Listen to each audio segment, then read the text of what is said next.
Print, email, Facebook, Twitter. More Evandale residents fear housing plan twice the size of heritage town. Planning is underway for a large-scale housing development to be built near Evandale in northern Tasmania, but the proposal has some residents worried. Sydney-based company Traders in Purple has bought a 242-hectare area of land near the historic town. Once established, the settlement could be twice the size of Evandale. The company's chief executive, Brett Robinson, said the site could be used for a number of purposes. It could have, potentially some short-term accommodation, potentially some gardens, beautiful landscape, open spaces, those sorts of uses, along with community and housing options as well, and looking potentially at retirement options as well. It's very early days. It's fair to say we haven't actually formulated a detailed brief for this property. What attracted us to the land is just how beautiful Evandale is itself. Northern Midlands Mayor David Downey said residents had several concerns and the heritage values of the town must be protected. We have to be very careful, and any development around Evandale has to be very sensitively done, because Evandale, it's really an iconic settlement, he said. It's very old and there's been planning issues put in place to protect that ambience of Evandale.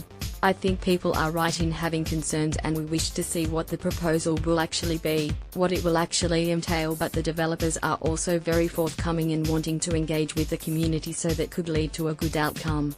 Traffic flow in tourism hub an issue. Local resident Barry Lawson said increased traffic in Evandale would be one problem.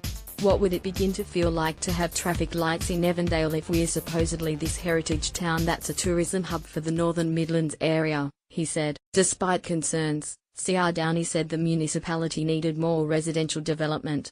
We don't see many greenfield sites, settlements being developed in Tasmania of what these people are proposing, so that will create a lot of interest, he said. The company will hold public consultation sessions next week to give residents a chance to have their say about the proposal. People have the opportunity to come along and we'll talk about what could potentially happen on the site, what they'd like to see, what they don't want to see, what are things that concern them or worry them, Mr. Robinson said. We'll go away and take away those ideas and come up with a master plan as to what could potentially work on the site. We want to do something which complements Evandale. We don't want to compete with it. It's such a beautiful town. The last thing we want to do is do anything which is going to take away the unique character of it. The developers are behind apartment projects in other states but say that is not what they would propose for Evandale. There will not be apartments, Mr. Robinson said. If this land is developed, I can guarantee there'll be no apartments. There won't be anything over more than 1 story in height.